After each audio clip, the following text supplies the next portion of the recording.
everybody. How's everybody doing? My name's Patrick Delaney. I am the acting chief, City of Lawrence Fire Department. How's everybody doing? Okay, a couple things about myself. I've been on the department 25 years. I spent the last 8 years in fire prevention. Some of my beliefs, I want to be proactive instead of reactive. Really excited. You guys have a really good, efficient fire department who cares a lot about the community. We have like an open door policy. Anytime you guys want any information, you have anything that you need help with, you feel free to ask. I have a couple little updates, some things about the department. So far, the calls this year, 3,636. Let's see, medical aids, that's like 50% of our calls in the city are medicals. We do a lot of medicals. That's a little bit under 2,000. Again, 50% of our calls that we do in the city are medical calls. Let's see, motor vehicle accidents. I think the last month is about, this is all the last month, about 73. We've done mutual aid. We help other communities. When we have fires, communities come in and help us. We also reciprocate. So we've only had 2, both to North Andover. They've needed our help. Box alarms, alarm sound in this month has been 169. We've had 6 vehicle fires. I'm happy to say 0 building fires. Last update I gave, this is just for the month, last update I gave, we had like 6 building fires last month. This month, I'm happy to say that we've had 0. Training, one of the things I'm very big into and I believe is training. We're doing some leadership training in the fire department. We believe some of our younger lieutenants, we want to get them some of that leadership trainings. That's a big thing I believe in. So we had 3 members finish Fire Prevention 1, 5 members finish Officer 2 training. That's a leadership course. We have 6 spots for Instructor 1, which is a prerequisite for Fire Officer 1. We had a state-run strategy and tactics at our Central Firehouse, which means we opened up our doors to other departments in the state, and we ran that state-sponsored by the Academy of Strategy and Tactics. All our members are required to log 3 hours of training a day. We've been at Cody's with the last practicing the jaws of life for accidents, and we want our members to be proficient in that. We've also been training on our boats in the anticipation of this upcoming summer. So a lot of our members have been doing that. Education-wise, the other day, over 2 days, we put 100 kids through our Central Firehouse. We showed them our trucks. They were the little kids. We gave them a little bit of education, and we showed them some of our tools. We put the bucket up. We put one of their teachers up in the bucket. We let them spray a little bit of some water and stuff like that. So they were the little ones. They really seemed to like it. Let's see, we will be participating Touch a Truck at Commonwealth Motors on 6/21. That's the little ones. We'll bring a fire truck over there. We'll let them come up on the fire truck and do some stuff like that. Yesterday, we hosted the 131st Firefighter Memorial this past Sunday, just yesterday. It was masked by Father Casey. We gave out 10 scholarships to local kids at $500 apiece. So our union does a great job all year.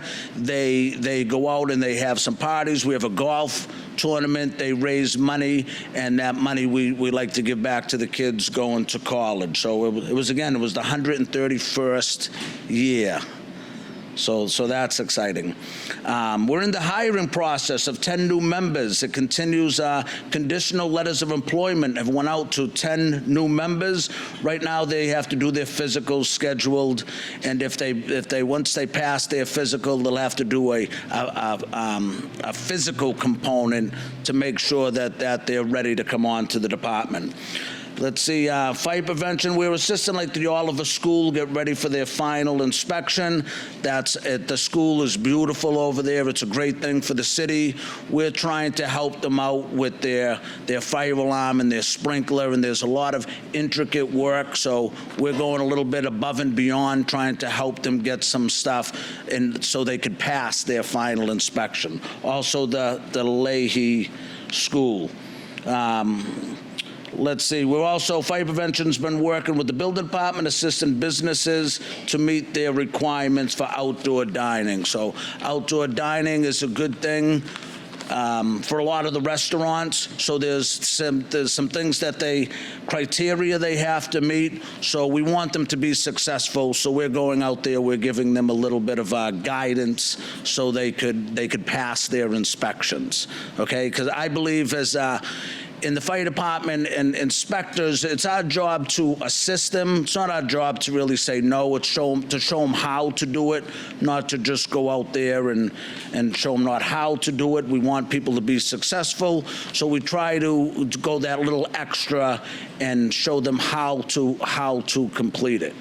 I'd be happy, more than happy, to answer anybody's questions if anybody wants to know something about your fire department.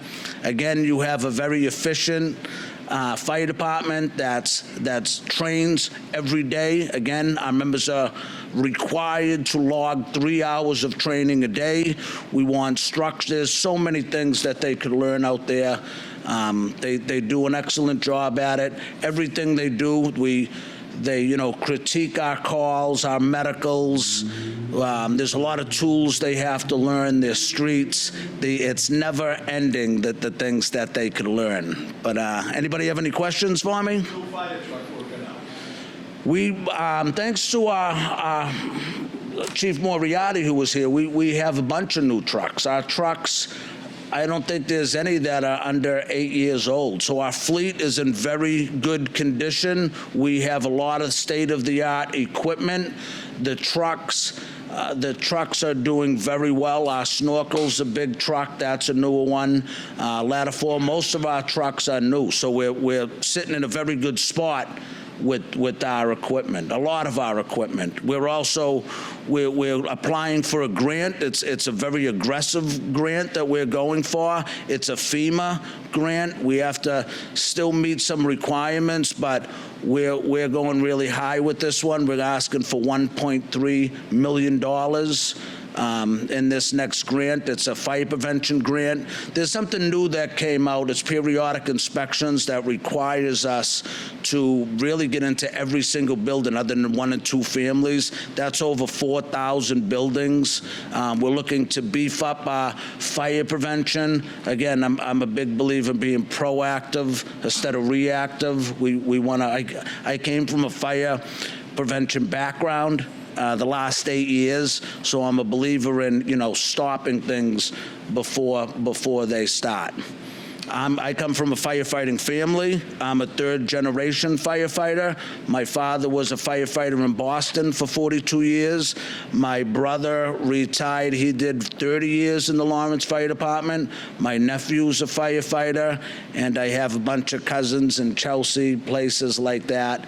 So I understand what the fire department could do for a community, and I'm going to do everything that I can in my power to make sure that you have a safe, efficient fire department, and we keep the members of our community safe. Any other questions? Yes. Fire trucks, how often do you check them?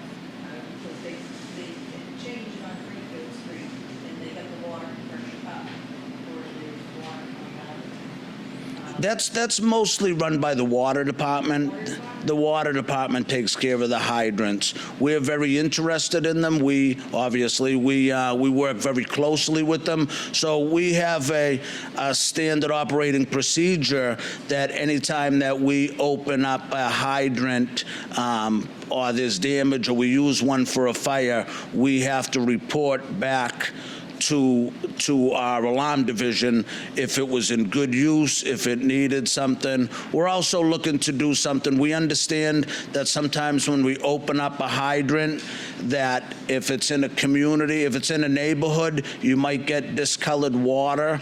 So I'm kind of working on something where we like social media or something goes out. Sometimes we can't help it if it's a car fire, it's a building fire, but if it's for like a demolition or something like that, I'm working on something so people in the area understand that, you know, for the next, when we do it, if it's a planned event, that you might have some discolored water. So we're working on that to notify. About the discolored water, as I'm concerned about the actual usage of the hydrant itself. It is, yes. Yep, it could be. Are they required to, check these hydrants to see? Yes, they do flush. That's like a periodic thing that is handled by the water department. But I haven't seen the water department come. We work with most, other departments in the city. We work very closely with them. I have an interdepartmental meeting this week, and I could ask Billy Hale.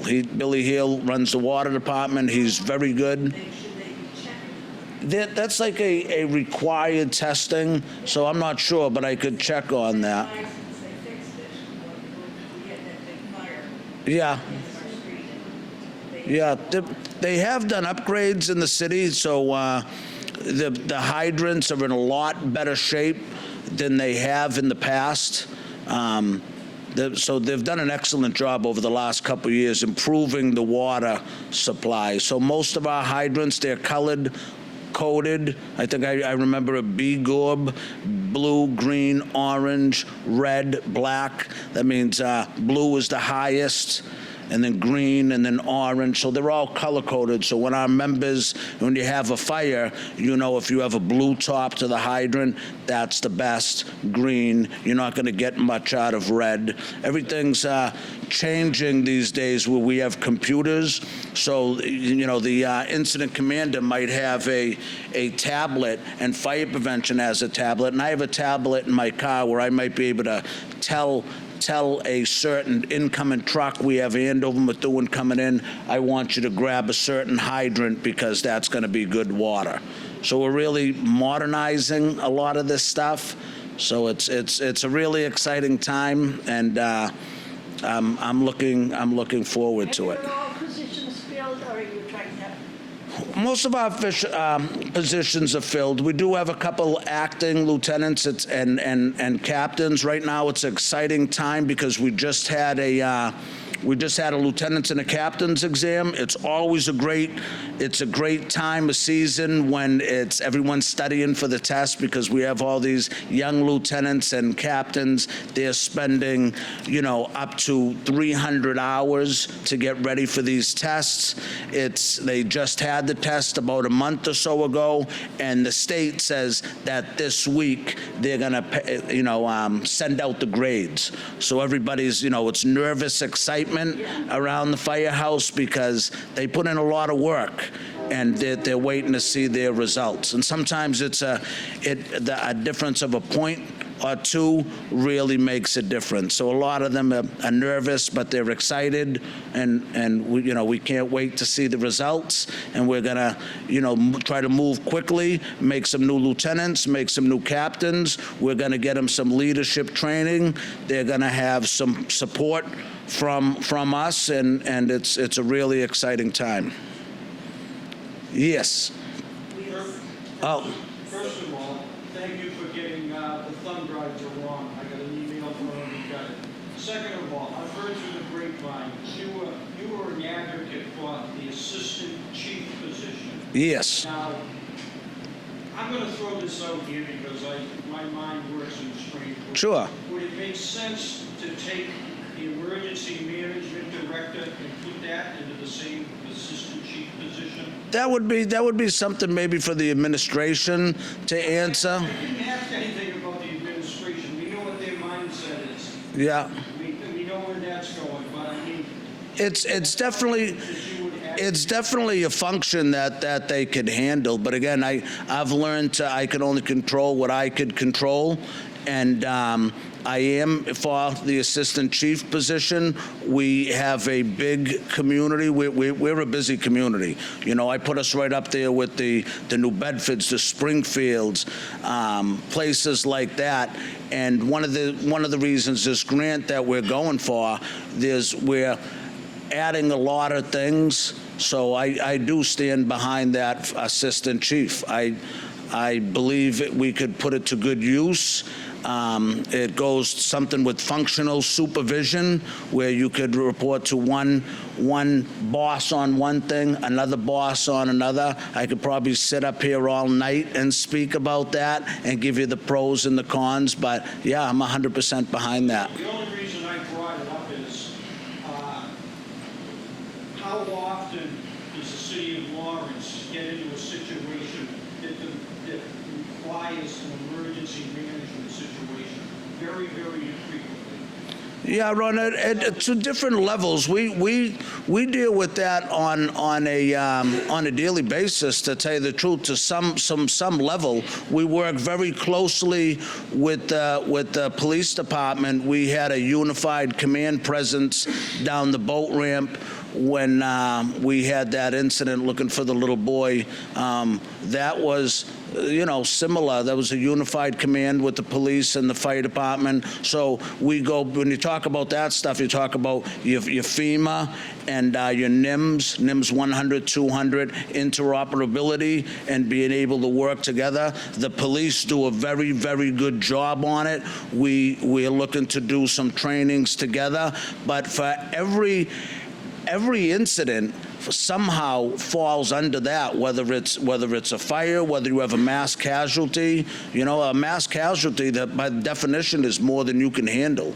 So if you have, 4 people down, you can consider that a mass casualty, and some of those things get put into place. If that answers your question. Anybody else?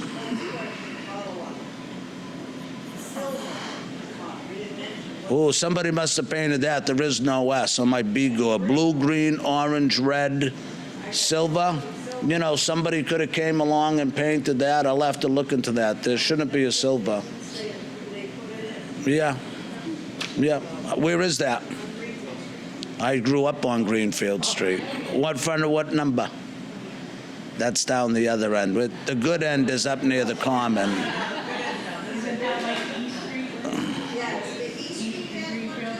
Really? Yeah, I'll look into that. That'll throw us off, Maybe that would. It kind of, but we know, and besides that, we know. Hey, Juan, what's going on? How's it going? All right. Good. We'll see ya. And for the most part, we know where our good water is. Greenfield Street, it's a small street, so we don't, it's not a large main. We know South Broadway here, Andover's our good water, Osgood Street's our good water, Merrimack Street's our good water. We had a big fire on Greenfield Street. We'd be going out to Loring Street. All our trucks have 1,000 feet of hose. We went up to the 5-inch. We were able to move a lot of water. Some of our other places in the north side, at times we've had to set up relay operations, which is 1,000 feet into another pumper, 1,000 feet. It's another thing that we practice. They did a relay when they had a big fire. Yes. So that's a tough, all the way up to the Common. That's where we had to go up to Merrimack. We had to go up to Osgood Street water to get that. That's a tough area right there, and that's another thing that we practice all the time at our members. So, all right, anything else I could answer? I could sit up here all night, but Tommy Cuddy's trying to make me short. All right. And again, if anybody wants any other information that we could give you, please reach out. We'd be happy to meet with you, and stay safe, and anything we could do for you, let us know. Thank you. Thank you. Now we're going to have the police department, and we're going to welcome the new police chief, Chief Aguilera.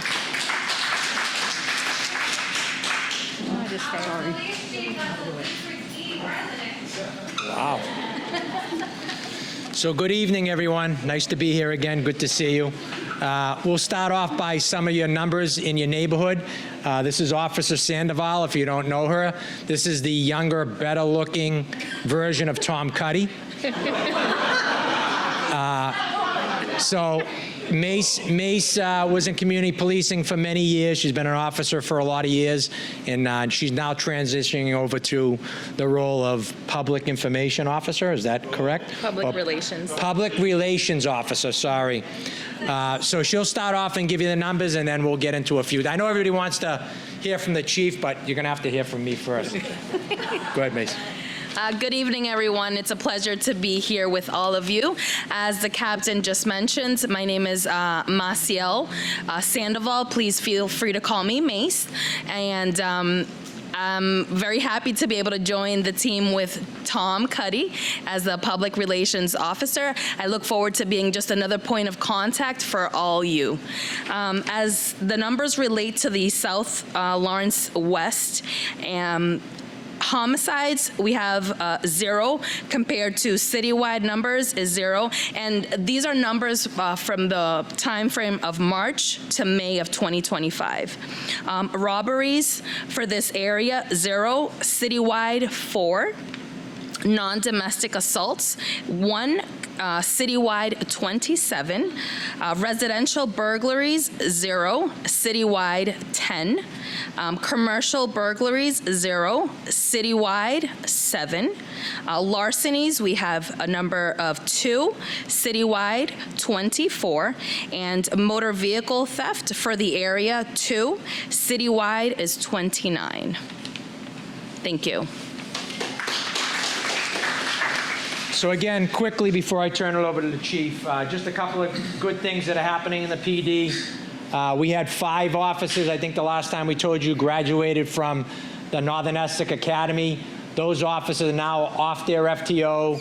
They're onto the shifts. And again, that allows us, once we get a full complement of officers on patrol, that allows us to stop supplementing community policing, the gang unit, and the specialty units. So it's always exciting when we get new officers. We also had an additional 8 officers start about a month ago at the Lowell Police Academy. We won't see those guys probably for another 6 months, but at least that's 8 new recruits that we have in the academy, and will be joining us shortly in the ranks. We also have a couple of other officers in the pipeline to go to the Northern Essex Academy in October, and I know it's the chief's goal, along with the city council and the mayor, to really start funding more officers and getting more officers on the streets and in the city. I don't know if anybody's seen, last week we kicked off our first quality of life initiative, where we targeted a lot of quality of life issues, from loud music, drinking in public, smoking marijuana in public, dirt bikes. As part of that initiative, that's one of many that we're kicking off in the city. I know the chief is a strong advocate of it, and we're going to get back to doing that. We had some great results. I think we had 21 arrests. We issued over 95 citations for speeding, other traffic violations. We targeted double parkers on Essex Street, which is a pet peeve of mine, but a bigger pet peeve of the chief's. So we really targeted that, and we're going to do that across the city. But again, yeah, Union Street, South Union is a big one too. So we did that, and then we targeted in the afternoon dirt bikes. There wasn't as many as we wished out, but there was a few. We were able to make a good arrest of somebody who is a chronic offender, to say the least. We were able to arrest him on Springfield Street. And again, I don't want to steal any of the chief's thunder, but we have a lot of initiatives that he's going to be kicking off over the next several weeks. They're going to target some of these things.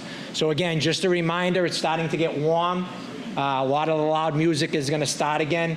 We really want you guys to contact us, be our eyes and ears. I mean, again, we need your help in that initiative. So if you experience loud music or any problems, I encourage you to use disorder@lawpd.com. That goes to all the supervisors as well as the chief.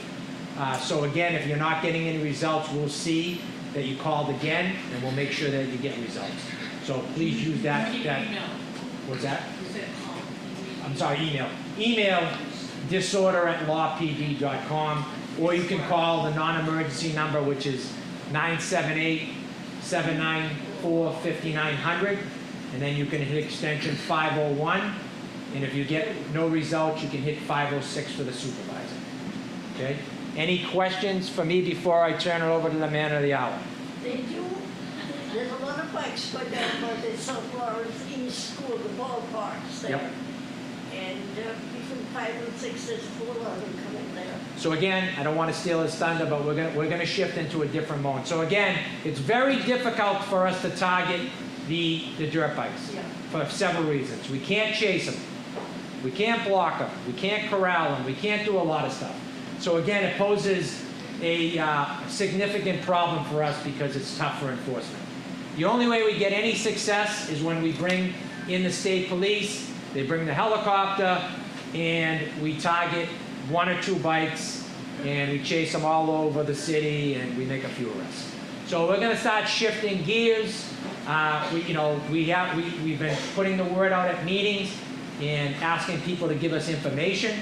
And we have several people that share information, and we pick off some houses. But again, we're going to change our strategy a little bit. The chief's got a plan. He'll get into it. But yeah, they definitely pose a significant problem. But we're going to adjust. We're going to get it done. Go ahead. As far as music goes, Yeah. you can hear it over your fence line, so your neighbors just playing music in their backyard. Yeah, so the ordinance is very vague, but again, the general sense of it is there's no time frame. It could be 7 o'clock in the morning, it could be 2 o'clock in the afternoon, 10 o'clock at night.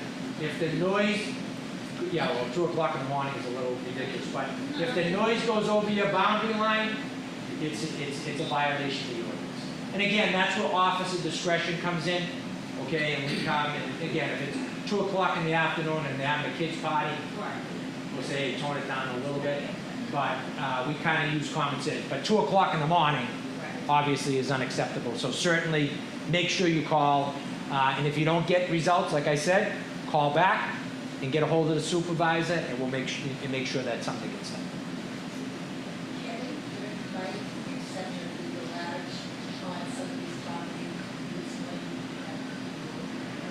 So the city ordinance that the city council passed several years ago says that you cannot have, unless you have more than 2.5 acres of land in the city, you cannot have a dirt bike. So there's not many places that have more than 2.5 acres.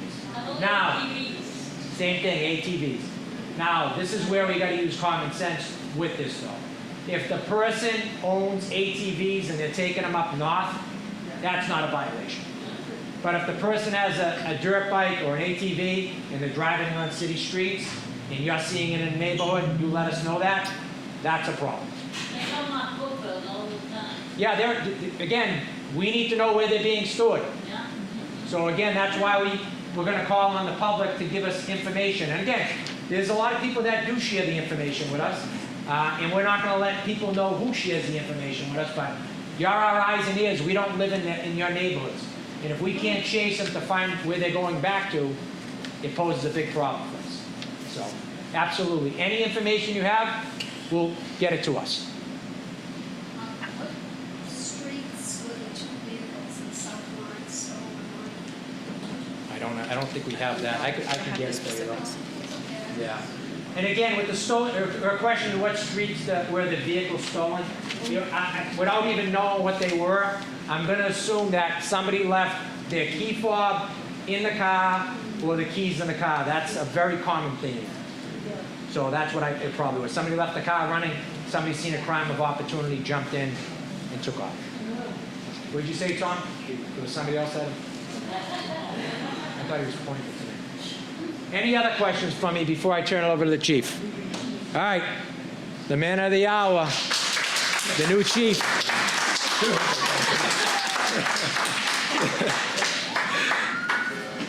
Yes, good evening. Thank you for inviting us over. My name is Maurice Aguilar, and I am proud to be your police chief.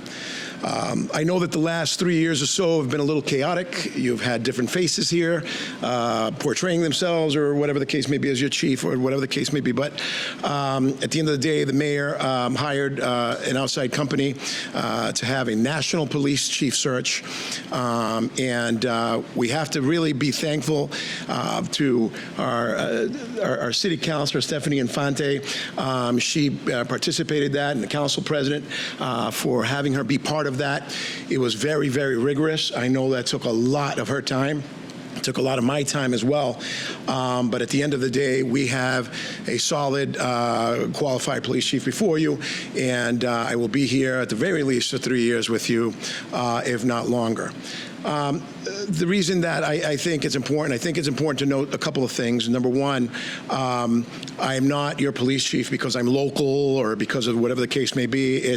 I am the byproduct of a national police search. Of note is the fact that this is the second time that I put in for a job. I tried in Haverhill a couple of years back to get my feet wet. I was encouraged by then Chief Vask to test myself against some of these national candidates, and I placed top 3 there, and I don't know anyone in Haverhill. So I stand on my credentials. I have over 27 years of progressive executive leadership. I'm also the only attorney that was left in the top 3 positions there. So I've got the highest background, education, training, and experience. So this isn't a local thing. We are the most qualified candidate that put in for this particular position. It has very little to do with the fact that I live right up the street over there as well. So, the reason that is important is because you have an internal candidate who knows. You don't need 16 months, 24 months for me to find out what it is that bothers you. I live right here with you. I know what ails us. I know what ails because of all the years of experience, different neighborhoods, and what the issues that they face are. Right now, we come in with a new energy. I have many ideas. We've already started to place some of those, and put those into play. I've made some organizational changes. I've moved around some personnel.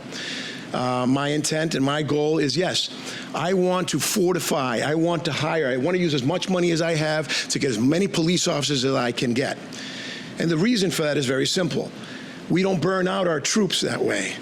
We have more people to provide more service, more eyes on the road.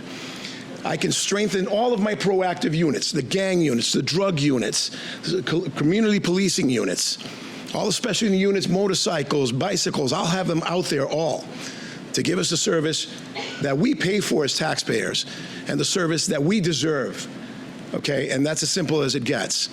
So that's my priority insofar as what I want to do with the money and with the things that we have going on. Now, with that said, we have a lot of projects coming on. One of them was this initiative that we just kicked off. That was just to set the tone for them for what's to come. There's certain things that, again, you don't have to tell me about that we are no longer going to tolerate. We have 3 things that come to mind all the time. The motorcycles, of course, that's huge danger. But as the captain pointed out, we have a lot of limitations there where we could do. The law has kind of tied our hands there. I was up on Beacon Hill not too long ago, I think the day after my appointment, and I was speaking to the Lawrence delegation there. The senators and some of the city councils that we have there, and city representatives, state reps that we have, and we were talking about try to do something like statewide to make it harsher punishment for those that are engaged in what they're engaged out here with the motorcycle groups and everything else. So they understand that. They're in the works. We're going to have more meetings with regards to that. But in the meantime, we're going to do what we have to do. A lot of that I can't say now because I don't want anybody to take defensive measures. Those guys out there, they're going to find out, but we're going to be on them. The second thing is the noise, which has gotten out of control in this community. It's ridiculous. It includes my own neighborhood. I've got to call the police in my own neighborhood. You know what I mean? Because it gets ridiculous. And a lot of times is when you have new neighbors that move in. They don't know that they've moved into a different neighborhood. They don't know what our standard of living is, what our expectations are. It's nice that they can listen to music, but I like to listen to my own music as well. I don't need a DJ system 24/7 when I want to go outside, maybe have a cigar and just relax after a long week of work. We're going to start a new campaign on that. If we've been to your house more than 2 times, you're going to get cited. You could bring it to court say whatever you want to do, try to defend yourself, you will get a citation. I want to start posting which the nuisance houses are online as well, so everybody knows. It is what it is. We need to identify what the problem is among us, and I'm going to address that. There might be pushback for that. We don't know. We're going to see. But we'll still do what's right anyways and what we need done.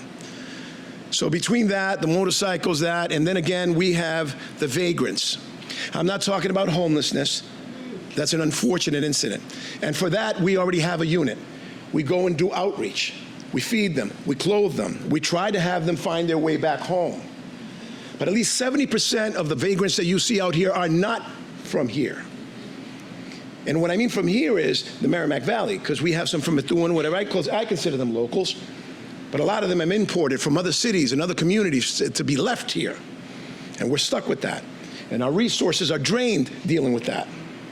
And I want to find a way to do away with that, but I'm not talking about homelessness. I'm talking about the people defecating out there, leaving needles behind where our children go to the parks, scaring our people as well when they go to the ATM or where they go somewhere else, wandering around our neighborhoods, all those things. That's a different story. And we're going to be addressing that as well. We're going to make sure that they're not visible where everybody can see them, where everybody thinks that the city's falling apart, because that's not the case. We've got a lot of beautiful things going on in the city. We've got a lot of development. There are hundreds of millions of dollars in investment going down. Go see downtown. It looks completely different. We have varieties and restaurants, and the future is bright. A lot of investors coming in here, a lot of stuff that is happening that is beautiful. New schools. We have a new police department coming up. Well needed. So I think that the future is bright. I think that there's a lot of work to do in order to leave something behind, in order to contribute for that legacy as well. And we're going to do that. The Part 1 crimes don't need to concern people very much, and that's not that it went away. I'm talking about the robberies, the homicides, and the armed robberies and all that stuff. We're talking about those things are still existing, but our units are so effective at it that they've been keeping it under wraps to the point where now we can turn our attention, like Maslow's hierarchy, we turn our attention now to our standard of living. That's a plus, and that's huge. But again, the perception of crime, the fear of crime is more debilitating than what's actually happening. So I want to do away with those things, and we're always going to bring you facts as to what is actually happening, so you know, not what you're hearing, but what the facts are. So, again, we're going to have dedicated teams. We're always going to be attending the neighborhood association meetings. We're always going to listen to your feedback, and we're going to do that citywide. So you're going to see a lot of our public relations officers here to listen and to address these particular issues. And we're always going to be active. So we have the resources. We have the most dedicated police department anywhere, bar none. I've got the numbers. Bar none. Our detectives have some of the highest solvability rates. You can compare it to NYPD, Boston PD, LAPD, whatever you have it. Our people are the best at what they do, and they're the best at serving you. And we're going to take those resources, we're going to put it together, and we're going to find what fits, and we're going to find what's most effective. And we want to be out there, we want to be visible, and we want to be accessible to you. So now we have a mission, we have a unity of mission and vision, and we're going to go forward and do what we do best. So we're always going to be here for you. If you have any questions, there are no strangers here. You can contact any of our public relations officers. The captain's always around, and we'll make sure that whatever issues you have are addressed, to the best of our abilities. So with that, if you have any questions. Nope. All right. Thank you. Thank you.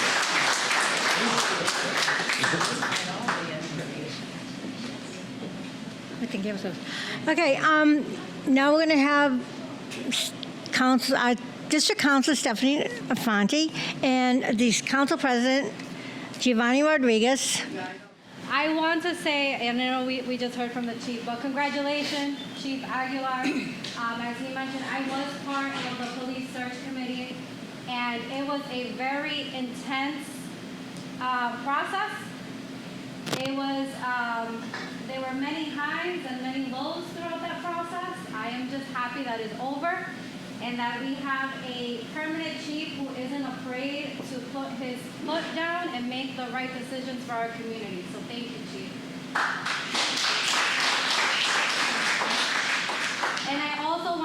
congratulate our very own new captain. He was promoted in April, Captain Cimarro.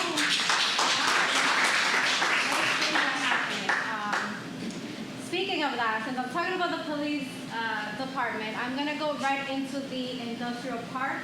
I know that many of you, especially on social media, have been continuously concerned about the noises and the hangouts in the industrial park.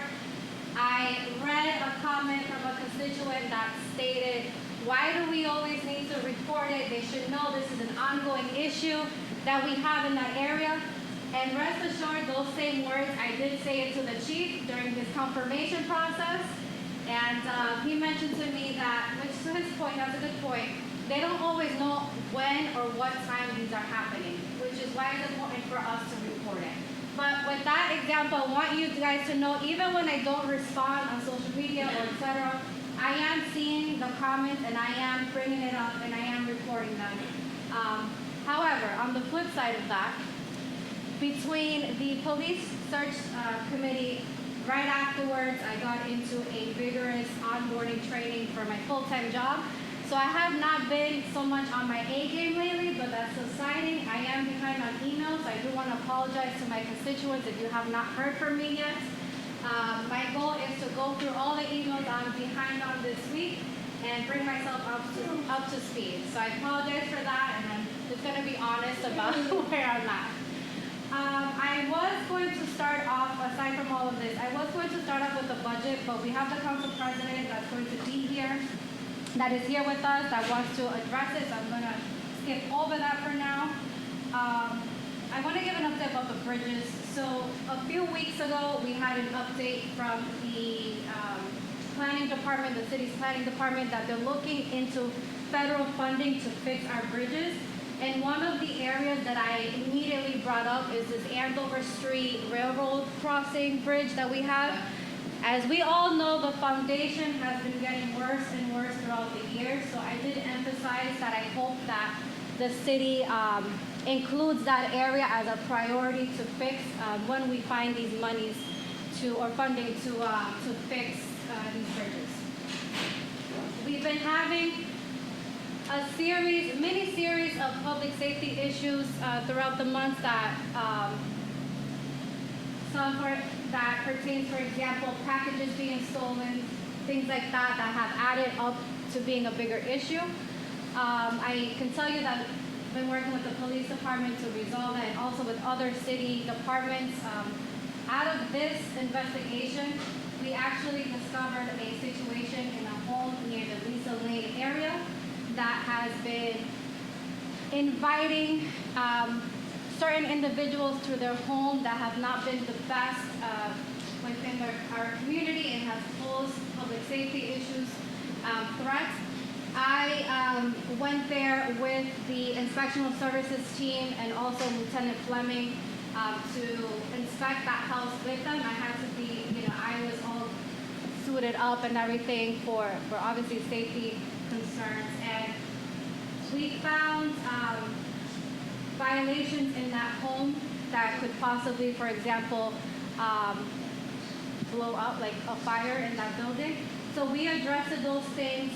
The Lieutenant Fleming had backup with us. The last time the inspectional services was at this residence, they did find weapons in that home. But our last visit, many things have been addressed, but we did find other violations that the city and the police department did take care of. And that is an ongoing situation. So ISD and myself are in constant communication on the updates on this area. Let's talk about. I also recently, I was walking through Riverfront Park and I noticed some areas up the hill that seemed like encampment areas in our park. I do want to report that I am working with our director of community and planning, and again with Lieutenant Fleming, and they worked on it right away. They actually had a meeting that same week with the state pertaining to these issues. So that area was one of the areas that they spoke with the state with and reported, and those two sites that I found within the walkway, you know, the walkway that goes up the boathouse, have been cleaned up, and they know that. The trail, yeah, the trail. Have been cleaned up, and they know now that that is an area that they should be on the lookout for and should be monitoring as well. I have campaign materials. Campaign materials. I've been getting concerns about the campaign materials that have been placed around our district and our community. Our city clerk has been also receiving concerns about that. I do want to say that I have been reporting those complaints to our city clerk. The result of that, in addition to the other concerns that she's been receiving herself, and the result of that, she did send out an email to every candidate reiterating our city ordinance regarding campaign materials. So if you see anything else that is not supposed to be there, please let me know or report it directly to our city clerk, Eileen Bernal. Okay, DPW updates. So, I received a question when I walked in regarding one of the roads that has not been repaved for over 40 years that I reported to DPW. And amongst other things, I said to this constituent, I am very frustrated with DPW currently. I have many things that are still pending that need to be fixed within our district, and they have not gotten to. And things as you know, recently, as a few months ago, I have things on this list that were reported over a year ago. I did speak to the DPW director, and I did express my frustration. I mentioned that I've noticed things on the north side are getting done like this, while I have requests here on our side that are still pending. I am going to follow up again. I'm going to continue to follow up until I have more answers or until we get what we need done. But I want you to know that it's not anything on my end or anything, and I have not given up on the issues that you guys have reported to me, and that I am following up and putting pressure as best as I can.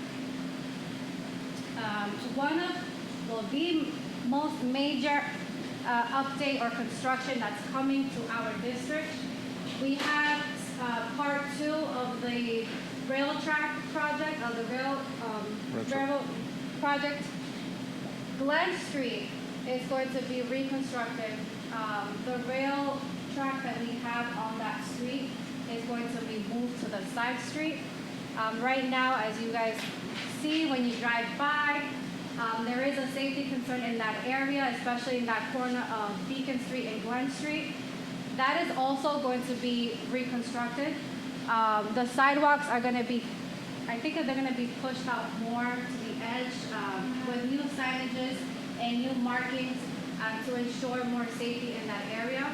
We're also getting an easement from the Whitmore Company because we are also changing the turn of when the freight comes into the industrial park. So right now that trail line is at more than a 30-degree angle, which poses a huge sharp turn and ultimately poses a public safety concern. Now with the redesign, we're going to redesign that to a 15-degree angle, which is safer, and hopefully no one, gets into something that we don't want to see. Anything? What else for that?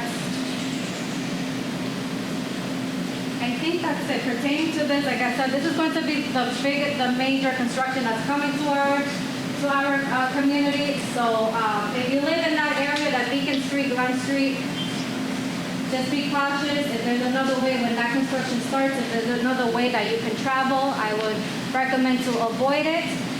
We do need to spend the funding for this project before the end of the year. So that's coming up very, very, very quickly.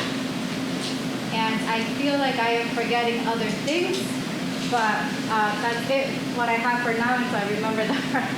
Do you have an update on the camp down here on Maple Street? So I don't. So I noticed that it's for sale. I don't know why. I don't know. I thought it was sold. I don't know what the latest, I thought it was sold a while ago. So it was sold a while ago, and then I recently saw a sign that says it's for sale again. Oh. But then from what I've learned from the chair of our zoning board is that they're not allowed to sell it. So I'm really, I don't know. So I need to educate myself on that too, to see what's going on with that building.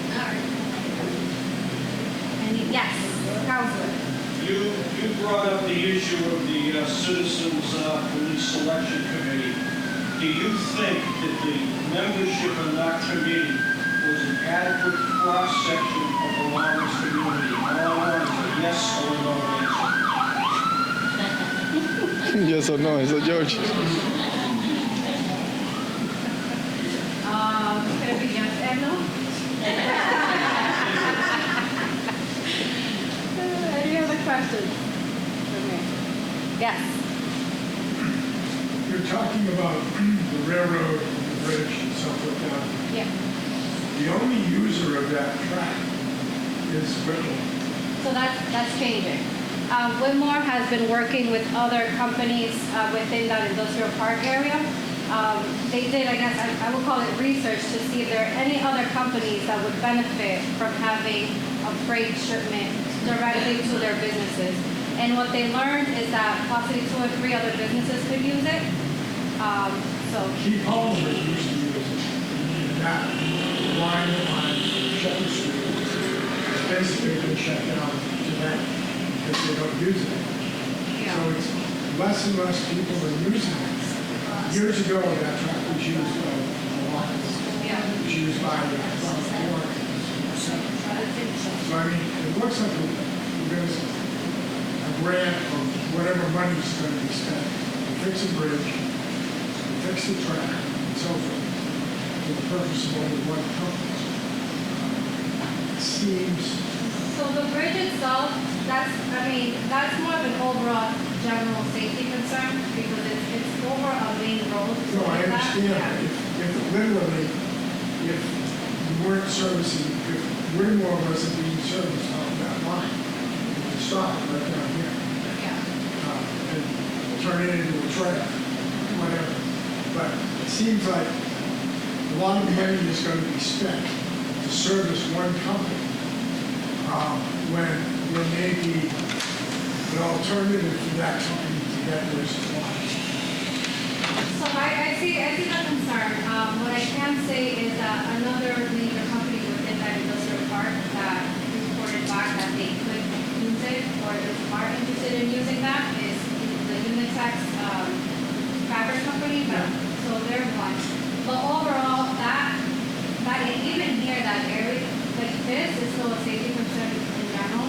Right. And with this comes with added precautions, so right? So we're gonna have the signages, the markings, we're gonna have redesigned, including in one intersection, redesigned like sidewalk edge and everything back to make it safer. And that's included in the funding and the project. And, so overall, it is a good, I see the concern, but we are trying to make it more universal, not just for it to benefit just one stakeholder. By the way, the rubber's poked back up in that marquee. Oh, good, all right. I'll let them know. So while they're fixing everything else, maybe they can find that. Yeah. All right, yes. You got no parking sign in driving the town. No problem. You need parking. Yeah. All the way down. So you're asking if you can get no parking? Come down there to the gas. Okay. All the way down.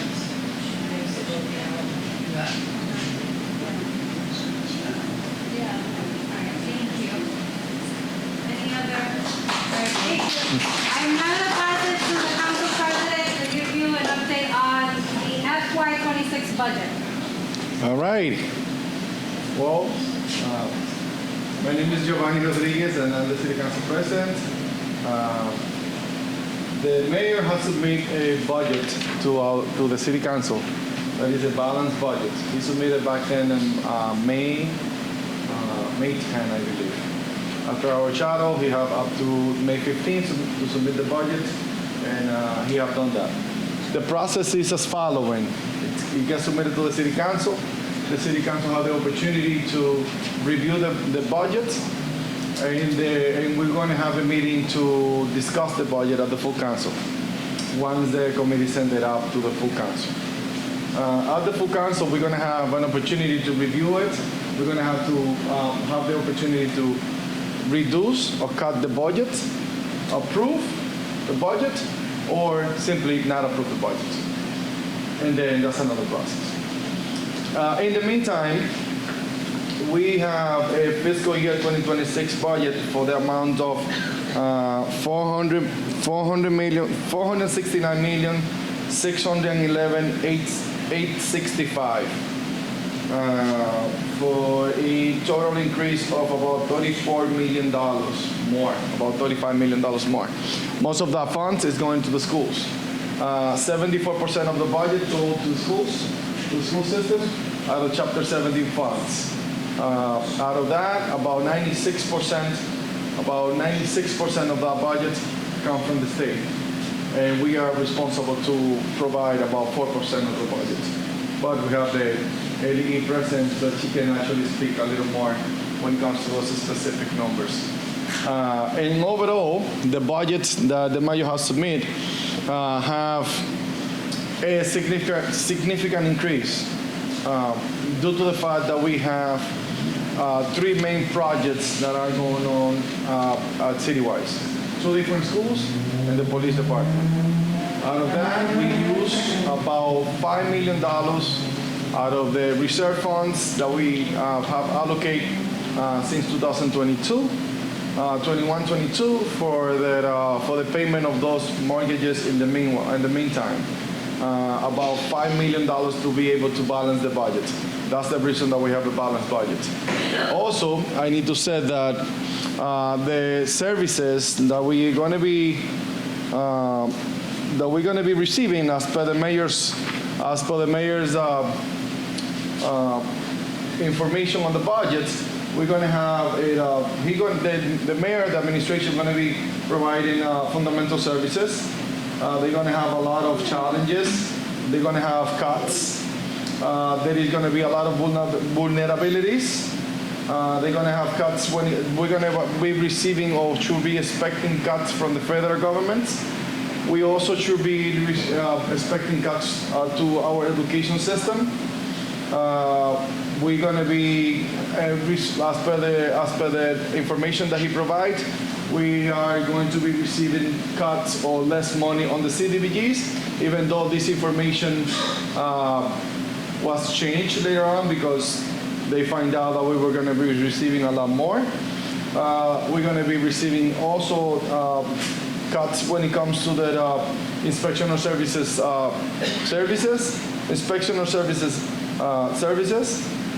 we're going to have they're going to be implementing new proposals when it comes to potentially having more enforcement in the street to be able to increase revenues and so far so on. And yes, for 2 years in a row, we are going to be receiving a tax increasement. The mayor has proposed a 2.5 up to the levy capacity increase and the $1.2 million new growth. So for the amount of about 3.85 millions that we need to collect. A lot of those increasements, the mayor should have more information about that, but it's due to the fact that some contractual obligations, and also there's going to be a lot of salary increasements. Last year we went through the same situation, but this year I think that the council will be looking into that a lot more when it comes to any type of salary increasements that is not justified or contractual. If it is contractual, and then we have that obligation. There is different options, different things that we have approved in the past as a city that we need to be responsible for it. But in overall, the budget for the city of Lawrence fiscal year 2026 is still under discussion, and we're going to have a meeting on the 16th to be able to discuss the budget. If that budget is not approved at the 16th of this month, and then we're going to have another meeting on the 18th, which we're going to continue the discussion. And then we are going to have three things. The city council is responsible for, not responsible, but we have the responsibility, or within our abilities, we're going to be able to make cuts to the budget, approve the budget, or just not approve the budget. We're not able to increase the budget, because if we increase the budget, and then we need to know like where the money is coming from. So the council is not allowed to do that. So yes, on that specifically, it is important to recognize as well that there is some increasements that are justifiable. Perhaps we have the police department that we're going to have $700,000 increasement due to some contractual obligations that we have, and some other benefit when it comes to the public safety of the city. And there is other things that are justifiable. Not everything that is in here is justifiable, so we're going to be looking into that. Any questions? Sure. Good morning. Last year, we did the whole thing. We adjusted house, reassessed the house. So your value of your house went up. Yep. And they increased the taxes on the house. So we got double win. So basically, we got the property value went up and our taxes went up. So now we got it twice. And now again, so basically 2 years last year. Now we're going to get our taxes increased. That's correct. Wow. So that's like, Yeah, one minute. Yes, that is. That's the reality. The property value went up, and the value that we're receiving today. rent's going to go up because That's the reality of the city of Lawrence. Every time that we have increasement on the mortgage, and then rent goes up. And yes, that is true. The property value of the city of Lawrence reflects the value of 2 years ago. That's important to take notice on that. That is not the current value that we actually have on our homes. The value the assessment value of those property were always from 2 years back. So if that's the case, we're going to have a increasement on the value of the property potentially. But for sure, the mayor is proposing a 2.5% tax increasement, which is the max that the law allows the mayor to increase the taxes. And I want to be transparent on that on the whole budget. I cannot be here lying to you guys saying that the taxes are not going up. Yes, they are going to go up.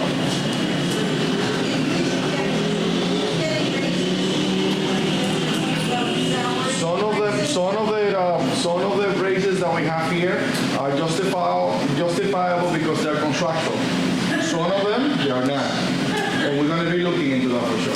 Yeah, definitely. Nobody gets raised, contractors on many years. So we have that concern as well. And what do you do for senior citizens? Policy? Well, there is I'm not going to get into the particulars on the budget book, but there is services that have been provided to the senior center or the center that we provide.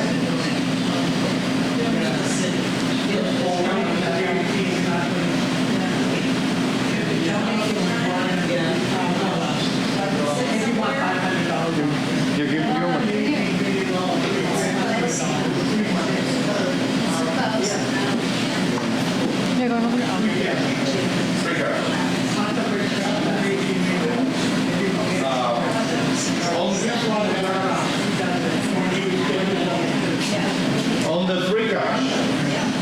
on the free cash,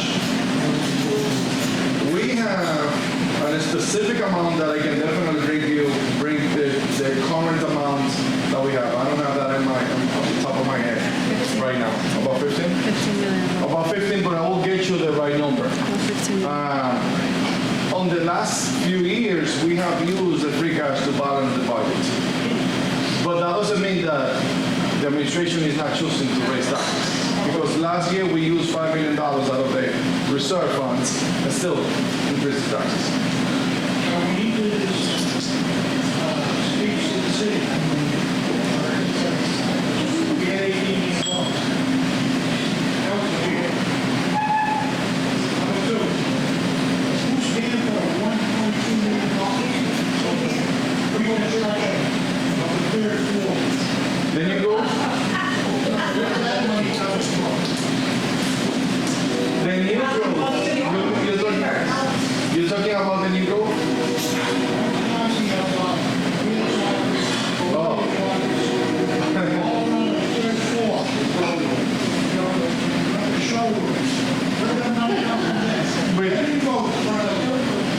No, it is, yes. I'll explain it to you. So, we have, let me explain. We have what it calls a specific account to renew a specific section of the city throughout. That could be schools, that could be roads, that could be sidewalks, and on that, also capital improvement projects, also the city hall was included on there. So capital improvement projects are city hall included. Now you're talking about a specific project within city hall. Yes, I understand where you're coming from. And it's also questionable. But fair to say that the city council is also being renewed, the chambers. So just to be transparent and upfront. Yes. One from the parking lot.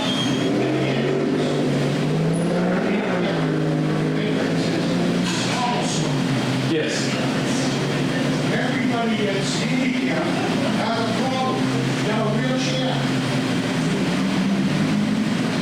If you fall, you're get hurt, and we'll sue the city. Now, give it a try again. The next city council, they got stuck in that, in one of those little ruts. Brought it up numerous times to the front office. They should put enough space so when you get out of your car and into walking into the city hall, it's a man, my son. So nobody's going to tip over. I go to the city hall twice a week. If I got my game on my water, I fall. You don't have to worry about 18 people. And I don't worry about anything. I will sue every city council, every year. And want it up and have it fixed. I understand. Serious matter. It is a situation it is a situation that even today, when I was going around City Hall, my 5-year-old kid, he is stuck and then he went to the floor. It is a situation that is a serious safety issue. Any other questions? Yes. Questions here, please?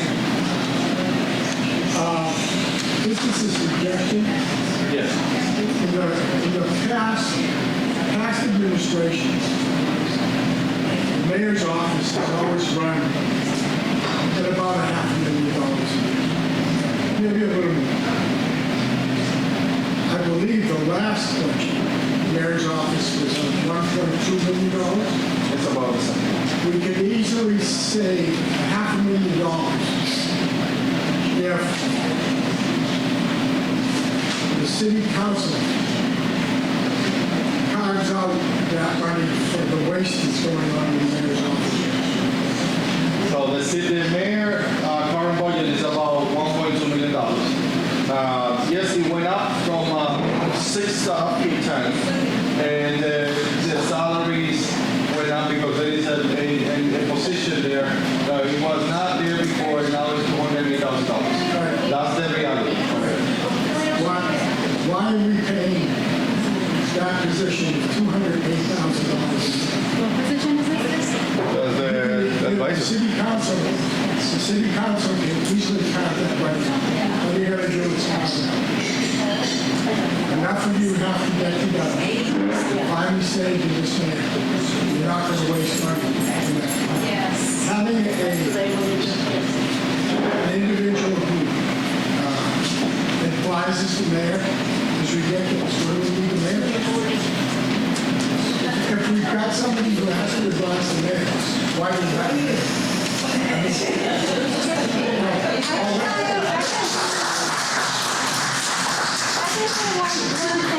One thing to that. Generally, and this is not in defense, this is general information. The governor has advisors, the president has advisors.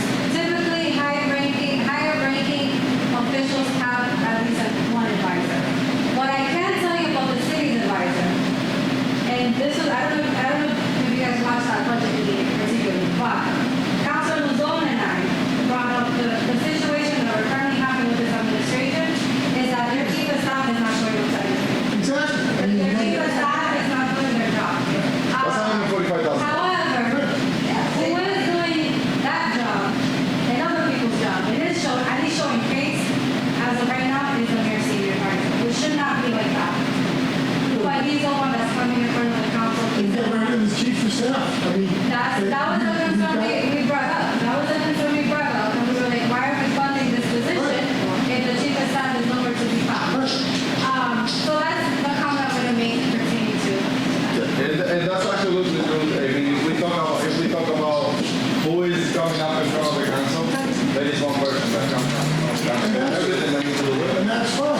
Here we're paying $208,000 a year to advise $100,000 a year salary person. I mean, that doesn't make sense. It's insane. I mean, and our chief of staff is getting paid $145,000 a year, who doesn't even show up to the meetings. That's his job, to show up and represent the mayor, not the council. So you folks, you, and the rest of you, in the city council, need to... We've brought it up before. Well, it's very easy. You take the big red pen and you strike that out of the budget. And let him figure out where the hell he's going to get the money to pay his counselor or his chief of staff. It's an easy fix. I've been in business for a lot of years, and I've had to make a lot of decisions on where to spend the money. And I sure as hell wouldn't be spending $200,000 for an advisor that we cannot afford. The city is not running well. So that tells me that the advisor or the mayor are not doing a very good job. So somebody needs to step up and say, enough's enough, red line, gone. That money that we go. I got to put the $200,000 on $145,000 and give it to the police department and the fire department. Absolutely. You can hire at least one more patrolman or one more fireman or whatever the case may be. That's a hell of a lot more important. I want that guy or gal sit now, excuse me, that woman or man by the fire or police department to protect us as a community. The advisors are protecting us. Because the city's going, the city is... I can add, what I'm going to suggest to my lovely constituents, we have two other city council at-larges. Your concerns that you're bringing up, respectfully, you're bringing it up to the wrong councilors. Because we've been bringing up what you're saying. No, hold on. And unfortunately, the councilors, like the council president, myself, we have Councilor Luzon, we have Councilor Vivian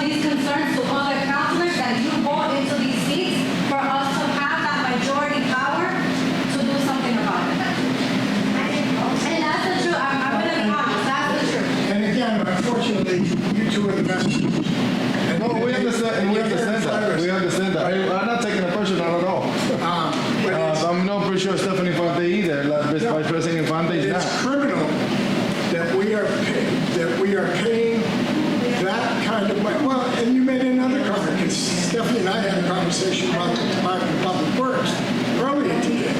I mean, things are not getting done in the city. You know, you look around, the streets are dirty. You see the street sweeper going by. You do. You know, they send the street sweeper by at 5 o'clock at night while the traffic's going on. That's ridiculous. At 3 o'clock in the afternoon instead of at 2 o'clock in the morning when it goes by. That's supposed to be. So I hear what you're saying and I hear the issue. I guess the next meeting is on the 16th. May 16 for the budget, 17 regular meeting, and 18 if the budget doesn't go through. Then maybe it's time that I get back with my highness. I miss you over there. I miss you over there. You used to go every week. Councilor Russell. Okay, I preface this comment with, I live on Social Security and VA disability. My cost of living last year, or for this year, was 2%. The increase in this budget from last year to this year was 8%. I suppose we should consider ourselves lucky because the school system, they wanted a 10% increase. They'll be getting a 10% increase. We're screwed. We can't do anything about that. They send us a blank check. This is what we want. Fill it in and sign it. Now, that being said, is a welder worth a $55,000 raise? Is Octavian's wife worth a $30,000 raise? Is the new position in the Inspection and Service Department, do they need a Director of Finance? I think that's somewhere around $75,000 or $80,000. I don't have the numbers available. I went through the book that you got, same book, and I found 20 positions that are new or have been revamped, promotions, you call it what you want. Those 20 positions are worth $1.4 million. I'm going to say 17 of those positions are buku raises. Why should we be forced to do it? And I'm going to say one thing. I'm going to give you an over and under on what the council will cut from the budget. It'll be no more than $100,000. That's the way it's always been. All right. You have a question? Yeah. Can we send a thumb drive to the other councils to watch this video? Being recorded? By all means. They don't get overtime. By all means, I mean, They don't know about it. There it is. no, by all means, what I can say is that we are very aware of the concerns. I knew that when I talk about the budget, it was going to be a heated conversation because the taxes are being increased. Different than what the administration have said that in 3 years in a row they haven't increased taxes. I have to be transparent. And I have to say, last year we increased the taxes up to 4.5%, and this year it's been proposed to increase the taxes almost up to 4%, which is basically 2.5% the tax levy capacity and the new growth. So I be transparent. Any other questions about the budget? You just mentioned it's going to be on YouTube. Does the city have cable TV channels? They stole our cable contract from LCAT illegally. And on the budget, I'll say. They stole the cable contract from us. I work for LCAT. On the budget, I'll continue saying that I need to be transparent. When it comes to the issue about the LCAT, it is an issue that the mayor should come over and face the situation. I won't get into that because that's exactly what is being produced. We don't want to go into that discussion at this scenario. I think that it's more important to talk about what's coming, and if the mayor needs to come up and say why we have no cables, they have the answer. No transparency. Yeah, but I mean, what I mean is it's an issue that is not haven't been presented to the city council. So we have no say on on that until we get it on the table. And, I mean, if you guys prefer to have that type of discussion, definitely that's a discussion that the mayor and the administration should come and face. In the meantime, yes, we do have the budget, the fiscal year 2026 budget in front of us, which is a reality. Going back to the rest of the council, it's not that they don't know about the issues, because you have certain councilors, including myself, who are loudmouths and are not afraid to speak up. They know what's going on. They know the challenges. They know the issues. However, there's not enough people reaching out to councilors like us overall for them to be like as stern about it. So what I asked, like I mentioned, District E, the entire city, we have 3 city councils at large. Reach out to them. The council president is one of them, but as you can hear, you can see, he's aware of the issues and he's one that is not afraid to speak up on the issues. Contact the other 2 city councils at large. Let them know what I know, I have to say. They don't care. How? They want a paycheck to put their kids through college. Go through programs and send money home during the middle management. They don't care about us. You gotta vote them out. So, do what as your district council, what I'm going to say is do what you believe is right, so have your voices heard. I'm going to end it with that. Thank you.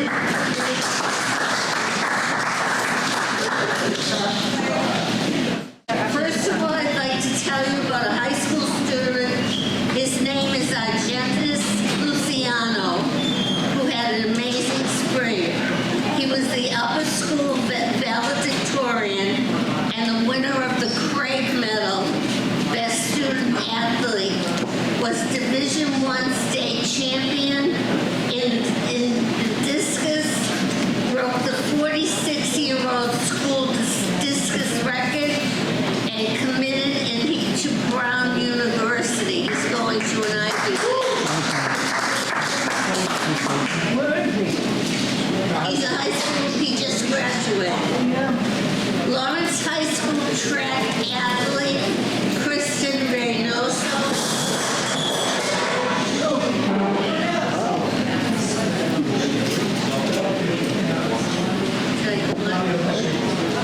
It was off balance. Kristen Reynoso also had a great spring, breaking the school 400 record and qualifying for the New England Championship meet. The Lawrence High School baseball team was co-champions of the Merrimack Valley Conference and made the playoffs this season, ending with a tough loss last Monday. Lawrence High School went to AmeriCheer Nationals in April, where they won the Advanced Varsity Co-ed Division title. They qualified through the state tournament after being Merrimack Valley Conference champs.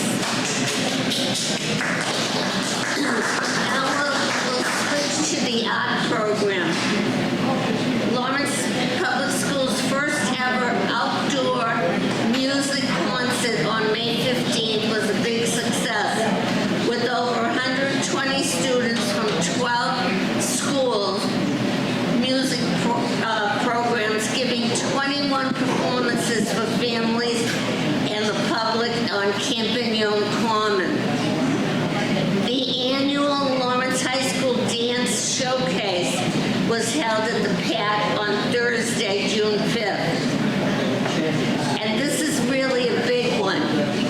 The Lawrence High School Theater took home an amazing 12 honors, including Best for Duet, Costumes, Performance in a Feature Role, Actor, Actress, and Overall Production at the annual State High School Musical Theater Awards, the Tammys, for their performance of In the Heights.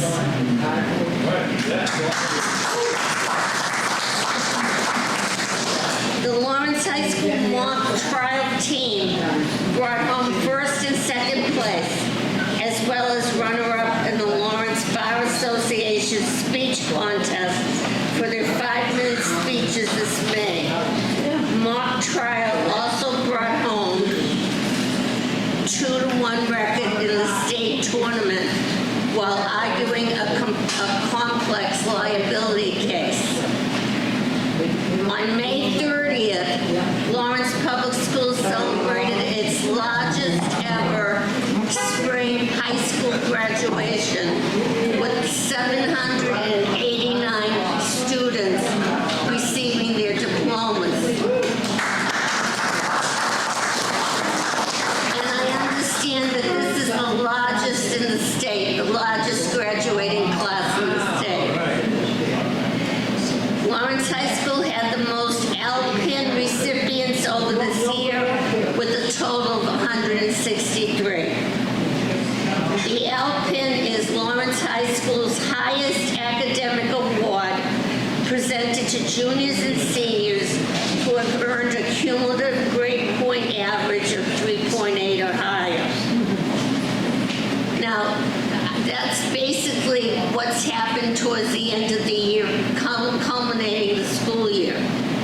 But what you have to take note of is the upcoming ribbon cutting ceremony for the Oliver and the Leahy, a dream come true. Tuesday, August 12th is the Oliver, and Monday, August 18th will be the Leahy. Please try to attend one of those ribbon cutting ceremonies. The schools are absolutely beautiful. You're going to walk in there and you're going to say to yourself, is this possible for our kids? And it is, and it should be. And we should all be very, very proud of the number of students that have excelled to high levels at the high school as they graduate. So with that good news, spread it as you can. Are there any questions or any